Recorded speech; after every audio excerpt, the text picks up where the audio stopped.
It is my pleasure to welcome not Ryan Bjorn. Ryan had another conflict with this theme of people running a million directions. During the growing season, Ryan had to audible and go to another commitment today, but he was kind enough to have his assistant Chris Hurley join us. So, welcome to Turf Tuesdays, Chris. Thanks. Best consolation gift you guys are ever going to get. Yeah. Well, it took me a minute to it took me a minute to see if we were being pranked because we have a golf course superintendent in Tennessee named Chris Hurley as well. Ooh. So it was had to pause and double check the extension on your email, but it was at Gillette Stadium, so I knew we were good. Verified. Yeah. Well, these guys know that I'm going to do my best to not ask you about OTAs, Stefan Diggs, anything to do with the Patriots, because we could go off the rails really fast for really long. So in that vein, to keep this, satisfier for all the turf regulators, why don't you give our audience, because you're new to this group, a little background on you and kind of your story as in turf as it took you to Gillette. Oh, great. So I started in turf about 2011.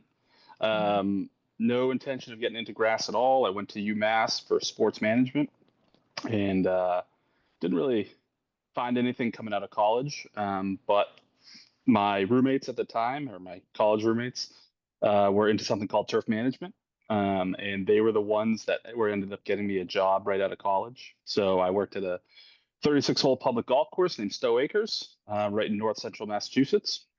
With that, I learned a whole bunch of skills. And from there, I transitioned to a full-time 4-year turf education program at UMass, where I started, I got an internship at TPC Boston golf course. I'm sorry, someone's vacuuming right now. Can you guys hear that? Should I ask them to stop? No, we can't hear it. No, you're fine. All right, great. So internship there, went down to Pelham Country Club, second assistant, came back to TPC Boston 2 years later as a first assistant. And then 2 years after that, Ryan poached me into turf. I happened to be living right next to Gillette Stadium.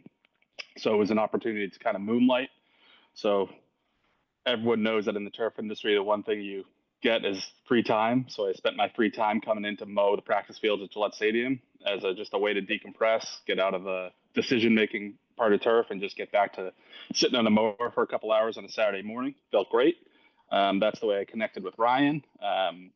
My predecessor here at Gillette moved on to be the superintendent of minor league baseball stadium. He called me up and said, "You want to try something new?" And I hopped right in with both feet. And here I am 5 years later, growing soccer grass and helping out in football and all the other associated things that Gillette Stadium does. So, I mean, that's cool that you kind of have experience on both sides, right? On the golf side and the sports turf side. And I'm sure there's been carryover there. It's also cool for me personally to hear the name Stowe Acres. I played there plenty as a high schooler. Oh, great. So that's a blast from the past. So, now, like, are you predominantly involved with field prep for the Revolution, or like, how are things structured between you and Ryan? Do you guys divide and conquer, or is there like overlap on all sides? How does that work? We have a group of 8 to 10 guys on our staff at any given time.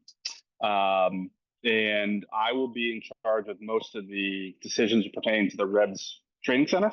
They have 2 natural grass pitches for the first team, a single natural grass pitch for the second team, and an artificial inlaid field out back. And within that, Ryan allows me to kind of make my own spray program, my own mowing schedules, all that kind of stuff. And he kind of keeps an oversight on it and kind of does the boring stuff that I don't like, the politician stuff that, gets the bills paid and all that. But in terms of, purely turf stuff, that's mostly us. My colleague, Andrew Kewen, is the assistant on the football side who oversees that kind of stuff. So we have a, very similar day to day, but obviously gearing one towards football and other fields towards soccer. And like, talk a little bit for the audience who might not be familiar. When you say gear and one towards football and one towards soccer, how do the gears differ? Like, is it height of cut differences? Is it irrigation differences? Like, what's involved in that? What I learned very quickly is how important moisture management is in soccer. When you have trainings going on, for those that don't know the soccer game, irrigation heads a spin for 3 minutes at a time, basically the entire training session. If you're not managing your water correctly, that will turn into a bog pretty quickly. So with that, I've started to really dial in my moisture management. My wetting agent programs and stuff are geared to be in to keep that topsoil firm and fast, to allow them to spin heads all day, every day. That issue doesn't come as much into football because you just need to have good solid footing without that variable of this extra bit of self-inflicted damage or team-inflicted damage every single time. So you got two different two different issues, right? On soccer, you want a nice surface to ball interaction that I'm sure Dr. Sorokin has talked to his blue in the face about. Whereas football, you're just in terms of making sure that the foot interaction with the players is fine and safe, but it's not as the uniformity isn't as much of an issue in football as I think it would be in soccer. Sure. And like, I mean, the traffic is a little bit different too. So that's a part of it Absolutely. as well. The And, average soccer player is 5'9", 180 versus 6'5", 320. So the wear patterns are a little different. But yeah, I don't even know that Brendan Schooler's 5'9", 180 as the punt returner. But anyway, before we go down a divergent Patriots discussion lane, because I'm sure the 105 people listening don't really care about that other than me. My recollection is that the Revs field that you manage, or Revs fields plural, are newer, right? The football practice field that the Pats would use was kind of older, and at one point was even kind of a heavier soil setup and had some POA issues within the Kentucky Bluegrass that was a struggle to manage. And I can remember years ago some tenacity apps that went out to Coach Belichick's chagrin, made things a little bit whiter than he might have expected. But how old are the Revs fields now, and have they made any improvements to the Pats practice field? Great question. So as of now, the first team training facility is 5 years old or 6 years old now, built in 2019, sodded in midsummer and late fall 2019. One of those fields happens to be have hydronic subsoil heating. There is a standalone field that's I think 7 or 8 years old, predated my time here, but it had its own issues. But now within the last 3 years, all of the football facility is resurfaced. The upper facility, which is two side-by-side fields, was graded for the first time ever, I believe, this past fall. Full resod, center from numbers to numbers were done with stitching. And the lower field as well was done, I think, 2 years ago with a full stitching throughout the whole thing. The POA has been pretty well managed by Ryan for the last several years. A lot more, I guess it could be determined as mechanical, but we'll mow one field, clean off the reels pretty cleanly, and then go back and mow the other one to avoid that on football, to avoid the POA transfer. And then we're starting to notice a little bit of POA interest or POA popping up in soccer because of that heated field. When you keep it on all year round with a cover, you peel those covers off in February to start playing soccer, and the grass thinks it's May, so POA seeds are just popping up and popping up. So that's our newest battle: is the POA's gone on football, and now we're starting to wage an all-out war on it at soccer. Yeah, the sanitation piece is so interesting. I actually have a photo I use in talks of I guess it would be the entrance to the lower football practice field that's there, where the mowers would come in when they came off the upper field. Like that's where the POA concentration was the highest. I mean, you could see it follow the mowers from one field to the other, which is pretty wild. Almost like a paint spill where it just kind of trickled out from where it was. Yep. Yeah, it's wild. Any regulator apps to try to manage it in Kentucky Bluegrass, or is that like too much of a push pull with like how it's going to affect the traffic tolerance? So I've always been a little bit of a cowboy, I'll admit it. And we're using we started early season apps of a new on the soccer field, which is to keep seed head from getting a little too crazy. and suppress it there. And then once the weather kind of gets turned back, I think late April, early May, I've been switching to a 3-way with Musketeer, which is Primo, Trim Trimmett, it. and Cutlass. Yeah. So Yeah. that little bit of Trimmett just seems to knock it down. And the first app, even at a relatively low on the label rate, at least in Massachusetts, it's about 20 ounces an acre, and that'll ding up that POA really nicely to kind of transition. And we've been slice seeding like crazy with our bluegrass varieties, and it seems like it's really dinging it down. The way that I've kind of looked at it is I right now we have about dinner plates of POA out there, and I don't want them to turn to hubcaps or car hoods. And right now we're kind of keeping it at that size that's kind of manageable from a wink. You can kind of see there's some POA over there, but as long as the multiple pods aren't coalescing into one gigantic mass like you were talking about down at the lower football field, I'm kind of happy with that right now. I think that the coming from golf, that POA bent grass green where it kind of gets a little spiky in the middle, where you got that localized colony kind of changes ball roll a bit. I don't see that as much in soccer. So from that granular aspect, it's more of a visual thing for me then at that point, not as much a playability. But as long as it doesn't get too bad, and the overall balance of POA versus bluegrass is still right about 95-5, I'm kind of fine with that. Yeah, because I mean, I've seen it in my experience that like once it gets to car hood size, I mean, that's where like traction gets compromised, and Exactly. just because the rooting depth is so much shallower than the Kentucky bluegrass that's desired, that's just where it gets messy. Exactly. Yeah. So, we've talked a lot about practice fields, both for football and for soccer, but I'm sure there's more that happens at Gillette than just practice, right? Can There you are. can you speak a little bit? I mean, just from following social media feeds as a former Massachusetts resident, I know you got everything from monster trucks to Kenny Chesney to a full football season. Can you share a little bit about like some of the event diversity that's there? Absolutely. So the last 14 days or so have been a whirlwind. We had a soccer game 2 weeks ago on a Saturday. We had lacrosse all weekend, all Memorial Day weekend, and we just had a concert. Jelly Roll and Post Malone were here on Saturday. They are currently switching the stage over, and the weekend will be here on Monday and Tuesday next week.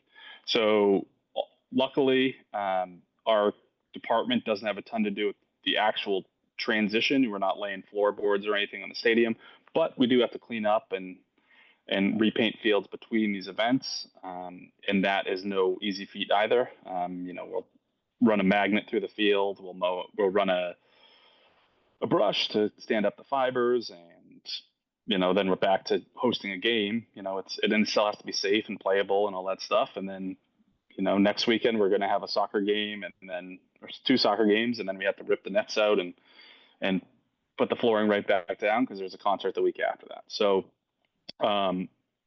our in stadium assignments or duties aren't always front and center, but sometimes we get very narrow windows. So we might get 2 days to turn out from a concert to a soccer game. Sometimes not even that. Sometimes we get a matter of hours, and that's no excuse. We still have to get the field ready and as playable as we possibly can in that time.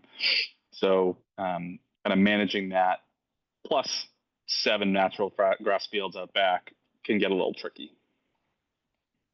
So, I mean, do they limit for you all like in the middle of a sports season, kind of the extracurricular events, or do you have situations where there's an extracurricular event and then a home game, 48 hours later? Oh yeah.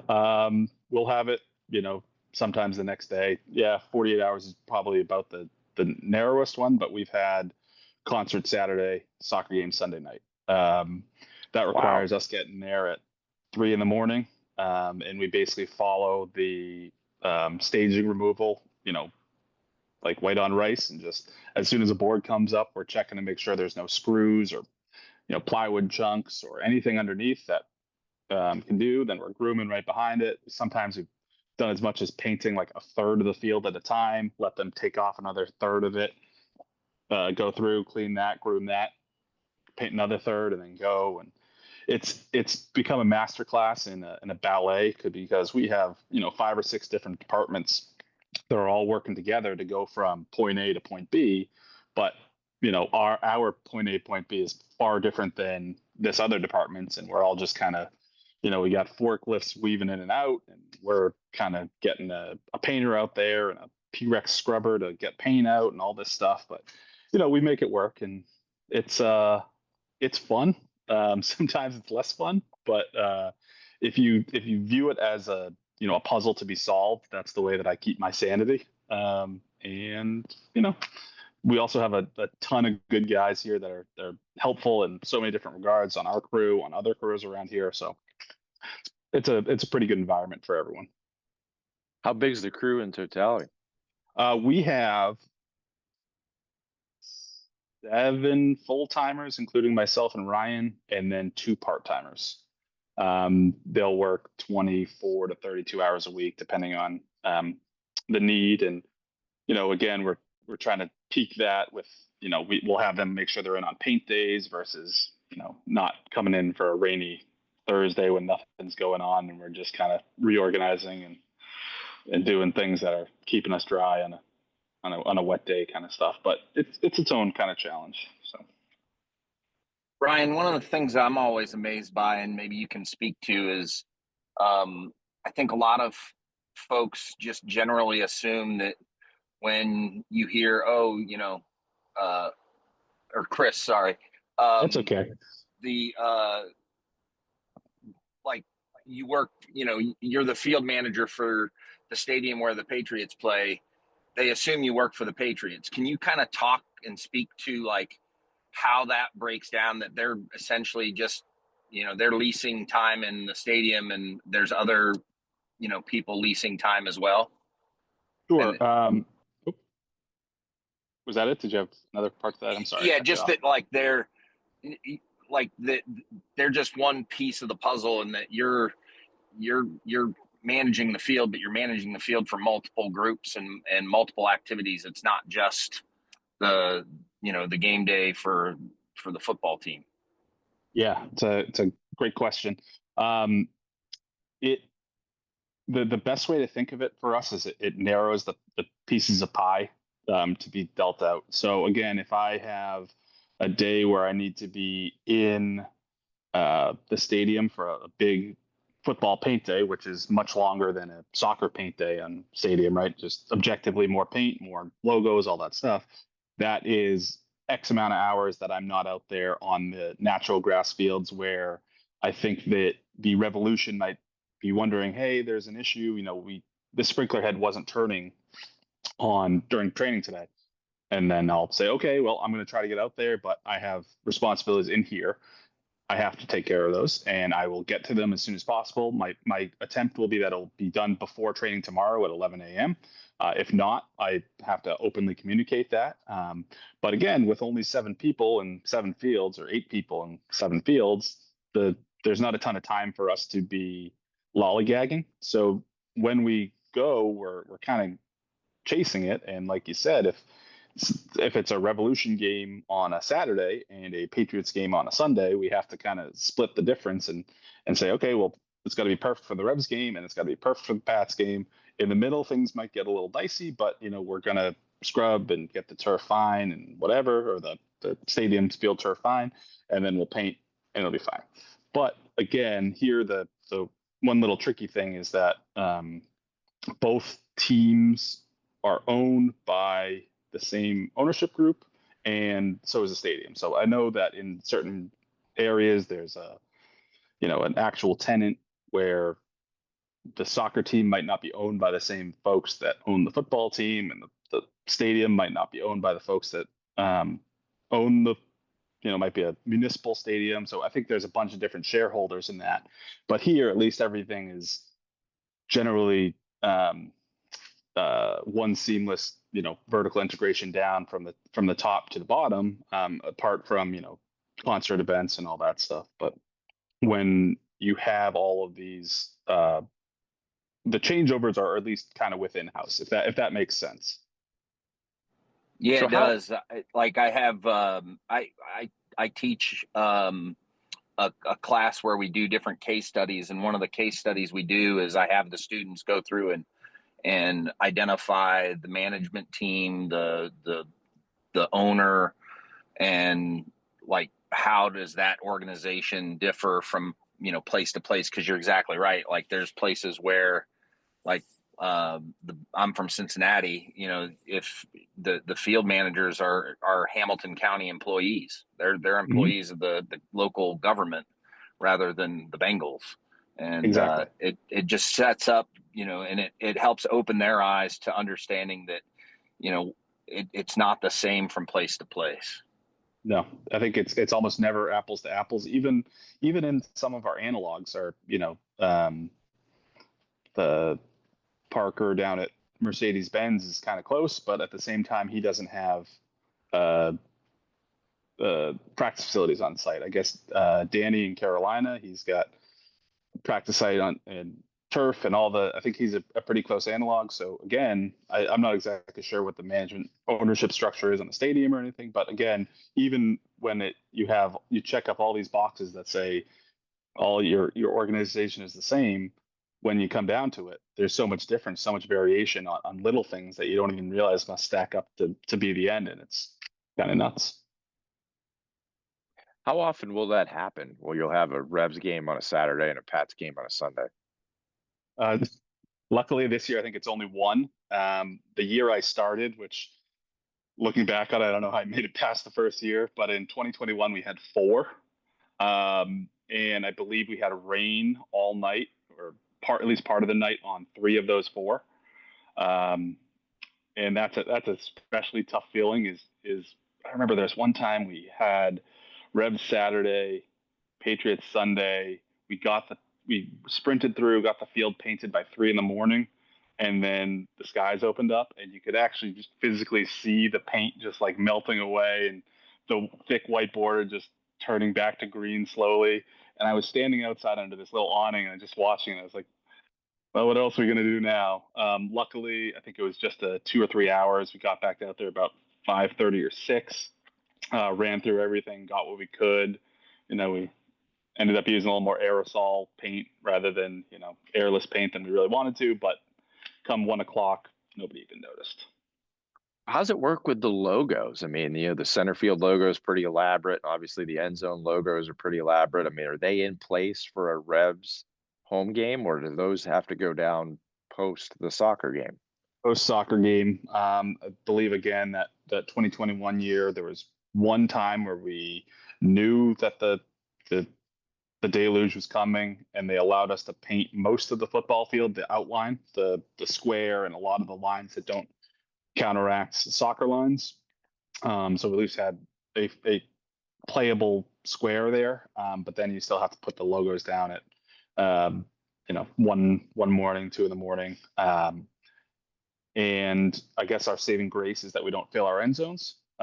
It's just a couple of white letters and a logo that's relatively simple compared to the Cincinnati's of the world, or some of those other ones that have a bunch of colors and are pretty large. So we make it work, and then we just have good scrubbers that are out there and active quite often. But luckily, it's much easier to go from soccer to football, and add paint rather than trying to remove paint, especially when the conditions are not up to us, right? If it's a dry day, then it's a little harder to remove paint. But if it's raining, it's easier to move paint, but then we might not be able to repaint. So, all things being equal, much easier to go from soccer to football. That makes sense. I mean, and I think soccer has no center field logo, right? There's no Revs logo at the No, 50-yard line. very minimalistic, just Okay. 6 or 8 lines, and that's it. Yeah. As a side note, just to kind of go dip my toe in the Patriots water, how hard is it to paint the old Pat Patriot logo at the 50-yard line compared to the Flying Elvis one that most people are familiar with? We do it twice a year. The first time was tricky. The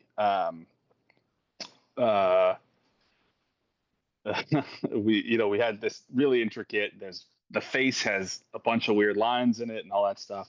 and it took us probably 2 hours to figure it out. The Swiss cheese of a stencil the first time, but since then we've kind of figured it out. We tried a couple of other stencils where we could just kind of paint one color, but then eventually what we did was he printed a big sandwich board. We had the logo blown up as big as we could, and then we just parked it there so people can just turn their head and look at it and say, okay, that's the white, that's the peach color, that's the blue. And instead of the old way was, we'd be on our phones and we'd have to kind of zoom in and like, I think that's kind of the mark there, and this is kind of the, but now it's become that. And then I like things that are a little different, and it's the one time a year we get to do something a little different, or twice a year that we get to do something. So I like to enjoy that. As it's nice. Like that week, all the stuff looks different around the stadium, and everyone's wearing a different logo around. So it kind of brings a little variation to a, otherwise kind of regimented schedule. Well, and the end zone logos changed too, right? Yep. A little more paint on those ones. We have that one just says it's Patriots in an old timey font with a red lettering with a white outline. So we kind of have to structure it a little differently. When we do our normal end zones, it's mostly white paint. So we kind of know how to do that. And when the guys that work here have done it so many times that it's almost like a turnkey operation where once someone knows what color they have they're painting, you just kind of go, and this guy works around that guy, and the blue goes before the silver and all this stuff. So once you kind of know, and it's on, I don't want to say it's autopilot, but it is kind of just muscle memory where like, okay, I'm going to go from white paint to red paint, and I'm just going to do this. And then once my thing is done, I'm going to go out and, just keep the process rolling. Because, when you've done it so many times, the key is the goal for me is to just get it done so I can get out of there. Obviously to make it as good as possible, but you just kind of know these ways to be like, okay, let's shave a couple of minutes by not doing this way, or let's, try to change things. But, everyone's pulling the same direction. Everyone's great. Everyone has experience. And even the guys that, started a few years ago are getting better, and they're far more capable of filling in for, some of the guys with a little more experience. And, we don't even miss a beat. That's awesome. Now you guys will be, I think you're a World Cup site, right, Dr. Correct. Sorokin? Yeah. So with that, Yes, you're going to they be are. playing. You guys are going to be playing on natural grass. It's going to be sod installed over the top of the synthetic turf. Is that correct? Nope. So synthetic turf is going to come out in January. We're going to do a little bit of excavation, put in a little bit of clean root zone, and then we're going to basically construct a temporary pitch for, let's see, 6, 7, 8 months, whatever that math ends up at right now. That'll be in January to February of 2026, with a few matches before the World Cup, the World Cup pause, the World Cup matches, and then it'll be converting back to artificial grass shortly thereafter, because again, we're going to have a bunch of events there. We'll have more soccer, we'll have more football, we'll have more concerts all throughout the fall season. So okay, that takes away my question. Because I was wondering, like, like if you were going to do natural grass, how are you going to do all these other events? Because the gate key to you doing that is the fact that you're synthetic now. Correct. Yeah. And this is before your time, Chris, right? But before they were natural grass, when Gillette was natural grass, it was mid-season when they switched to synthetic. Yeah, but they like kept, 2 or 3 they kept, weeks or something. Yeah, and they kept the same root zone underneath. So you basically have a USGA spec root zone below the synthetic turf right now. It's just hanging out right now, just ready to be used. Yeah, it's very true. Yeah, just shave off the top part and put a different thing on top. But yeah, we're there.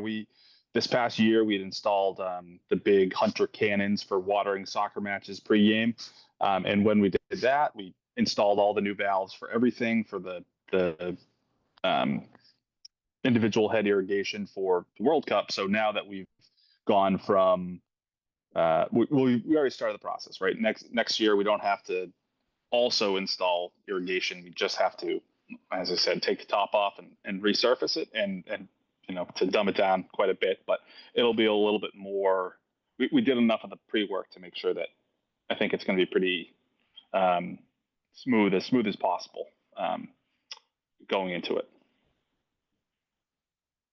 Yeah, no, I mean, that seems logical, and to try to slow build it rather than trying to do it all at once in a super big hurry with Yeah. a global event on the radar. That's Yeah. it's good to pace it out. Yes. So I want to go back a little bit, something we talked about earlier. I've been thinking about this a little bit as we've been talking about different things here today. You mentioned in the Revolution practice fields that moisture management was really important, and they're running heads, if not continuously, just to kind of keep moisture in the top part of the profile. I mean, I have to think your experience as a superintendent managing putting green moisture has probably helped you quite a bit as you've made the transition into soccer. Absolutely. It it's strange. I think the biggest thing, this is broad concept, but in golf, brown isn't bad. Where you by drying it out, you have the character, I'd always call it, and you can see, the lean and mean putting green, where it's just, you're putting it at, we were at 8% to 10% moisture on bent grass greens, and that was very doable. Our numbers kind of fluctuate here. It was something closer to 18 on 3/4 cut bluegrass. But again, now you have to realize that it's a resource, and I try not to. And the less I water now, especially if they're going to water all day, then you're going to promote root growth. And just knowing that it's a weird thing to factor. Like it's almost like in Florida, where there's going to be an afternoon shower every single day.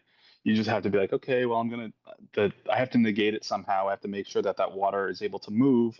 So a lot of uh, aeration, needle timing, bayonets, something to just open up the surface. And then, like I said, just make sure that I don't miss the wetting agent application or anything that's just going to help promote water going through. That's what I always learned from golf, was it's just kind of like the regimentedness of it is kind of the savior. Sometimes it can be a curse, but it's also a savior, where like, okay, for us, we were doing a foliar spray on Monday and then a rinse and spray the next Monday. So if you could just get through to that next Monday, then you knew you were going to get another hit of, we were using Revolution wetting agent at the time, and that would kind of help us get through that dry period or whatever it was. But it was just, I always learned less about moisture management when I was coming from golf, but more about just grass in general. The turf. I had a big wider scope. I had 100 and 200 something acres at TPC Boston, where it was a lot more intricate, more than just a 5-acre flat square with, a little bit of tall grass on the sides. But you still learn those things that are, best management practices and all the stuff that has propelled me to get to where I am now. It's not apples and oranges. At the end of the day, it's just grass, and it's not that much different grass, just a little bit different technique. Yeah, no, for sure. And I'm curious, with moist running that much water, right? Because that's what the nature of the sport is demanding. Have you seen other pest issues become problematic or faced other challenges? I mean, I'm sure Brandon could talk chapter and verse about excessive moisture leading to more diseases on cool season turf. And I know from the world that I'm in with, weed control, one of the things we see more POA when things are wetter and warmer, right? And like drainage and trying to keep things drier kind of discourages some of those problems. Has the nature of having to prepare things that way for soccer led to any things that are challenges for you guys up there? Um, I would say less so. I think we're in a pretty good shape. Um, Even despite the fact that we're in the woods, I don't really see a ton of, bluegrass, weevils, or anything that has, from a bug perspective, has not really been an issue. Um, I think uh, one of the small differences is not necessarily pest related, but we do have that heated field. One of our 2 fields at the soccer facility is heated. So because of that, we could have a field that's green and growing in January in Boston. And with that, the first couple years I did that, I became complacent and just thought, oh, I'll just put the cover on in the heat and everything's fine. But then I'd notice a sharp decline in turf because it was not sprayed properly. I wasn't worried about moisture in the winter, because who would think that way? And my almost 15 years of turf, I would never think, oh, you didn't have to spray that. So I did that. I spray regulator in January in Boston, which is also borderline crazy, but here we are. And then the strangest thing is once it warms up enough to have the second field awake, these two fields that are right next to each other, they're only 6 yards apart, are no longer effectively a monoculture. Field 1 performs vastly different than field 2 because of just the fact that it is awake and it's, metabolizing carbohydrates, it's growing, it is doing all these things like slightly differently than field 2 with no barrier, just the fact that there's heat underneath. Yeah, I mean, I got to think that the nutrition part of it's different too, right? I mean, with temperature driving microbial breakdown of nitrogen, I mean, that has to be another factor that you guys had to learn to address with that heated system. Yep, 100%. Yeah, we're doing fertilizer applications in mid-February to basically get it ready and strong, because the team goes away for 4 to 6 weeks from early January to mid-February, and then they come back and they want to use it every single day. And we have to make sure that it's waking up, and it's waking up the way we want it. So our late season application on one field is used up well before the other one is. So this field that wakes up naturally 6-8 weeks later is then it kind of we'll do a kind of an organic fert late November-ish, and it'll wake up and it'll just melt, and that nice flush growth then. But again, like the field 1, the heated field is laughing. It's been awake and eating for 6-8 weeks, and there's a I still don't know the exact time, but I'm kind of thinking it's early May, where it kind of the ambient soil temperature comes up to where the program soil temperature is, and then that color difference and the performance difference kind of gets to like an equilibrium. But it's still kind of I don't want to say it's a guess, but I'm still working on figuring out, dialing exactly where the mechanical heat comes in versus the natural heat, and when you can dial down back a little bit. But it's a good thing to keep me busy, because again, for some of the golf guys that are listening, going from 200 acres of responsibility to 5 is, you got to find something to do with your time somehow, right? Yeah, I mean, and it's interesting too. There's the fertilizer scheduling component. As someone who grew up in the Northeast, like fall fertility, that's pretty common, right? Before you put things to bed, you put out slow release fertilizer, and that helps you kind of come out stronger in the springtime. But you've got that cold winter where things aren't going to really be all that action. What we've seen in the Southeast region, particularly where you can play golf year round, is like in the post COVID golf boom, like winter play is higher than ever. And that means the traffic stress on these fairways is higher than ever. And most of the fertility programs, they kind of are very summer focused, and there's not a whole lot of shoulder season fertility to kind of put things to bed and help manage that just need, let's say, in the shoulder seasons when golf is happening. And I think we're going to move more towards doing that in warm season turf than maybe we had in the past. Yeah, I think it's it beckons on us as turf managers to realize that nature, and or the fact that things are changing, and to adapt to it. Because again, I never would have said, when I'm going out and mowing in like basically a big old fashioned snowsuit and covered overalls and all that stuff, and you can only see my eyes because it's air temperature is 15, but the grass still thinks it's growing and all that stuff. So it's you got to notice, and you got to adapt, and make things work for you, right? For sure. So to that end, what would you say is your biggest, let's assume that you didn't spray fungicides. What are the the main disease issues that you see on that field that you have growing kind of year round in a heated root zone? Let's see. I think that we saw some brown patch last year. It's strange in that again, I had an old boss who was very much he likes to keep things simple, so he'd call it the funk, and we'd see it, and I don't even know what to equate it to, because if you have the perfect you know, you have the disease chart and when your time should be and all this stuff, but with the soil and the air but that temperature, doesn't exist through that field, right? exactly. So you just have to spray it like a good broad spectrum and say, kind of, I hope that's what it is. Through my years of knowing it, it's moisture related, so it's probably one of these ones, not one of those ones. But yeah, you just kind of hit it and kind of hope. And I think that, for lack of a better term, spray and pray has been okay with us for so far. Yeah.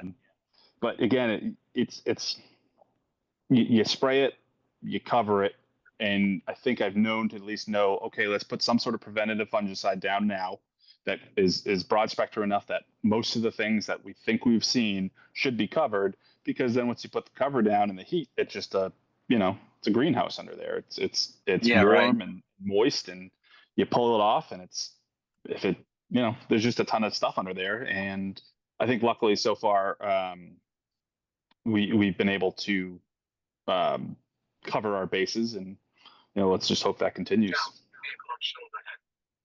Well, and Brandon, I mean, you could speak to this. The modern fungicide AIs are pretty broad spectrum, and at least as newer products have come to the market, it's pretty rare to see a single AI fungicide now. It's 2 or 3 different AIs to help widen the spectrum, as you guys have noted, right? Yeah, that's exactly it.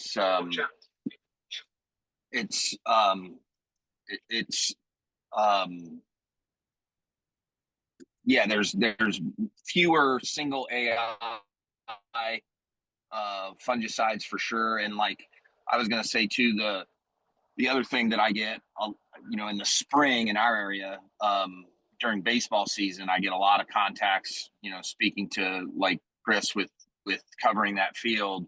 That's when we're covering a lot of fields in this area is for baseball. And that's when I get a lot of calls. And almost every time I get a call about Pythium or a text message with a picture that it's Pythium under the cover, it's almost always brown patch, always Rhizoctonia, almost always. And it's, I think, a combination of the fact that most of the baseball fields are overseeded with perennial rye, and perennial rye is kind of the white mouse of the turf world. It gets just about everything, and it certainly is very susceptible to brown patch. But with a Kentucky bluegrass field, I wonder, it would be interesting to kind of take a look at the roots as well and see, like, can you speak to like what temperature the field, the soil temperature of the field is kind of targeted to be at? And I wonder how that matches up with like some of the root diseases like summer patch in terms of their growth optima. Because that does speak, like, you're exactly right. Like I would approach that as wanting to have as broad a spectrum fungicide down as possible to kind of cover the waterfront of all the diseases that we might expect to see, and then manage that way rather than wait to see a specific disease pop up and then try to figure out what it is and treat it. Yeah, absolutely. I think so. We keep the soil at about 55 degrees. I think is a good winter number for us. We've experimented this year with taking it to like 50, which is just kind of awake but not really pushing growth. 55 seems like it's growing, but not not a rocket ship. But we've also had to do as much as crank it up to 70. I think we might have gotten even to 75 for a few days, to melt snow, to so they could practice the next day.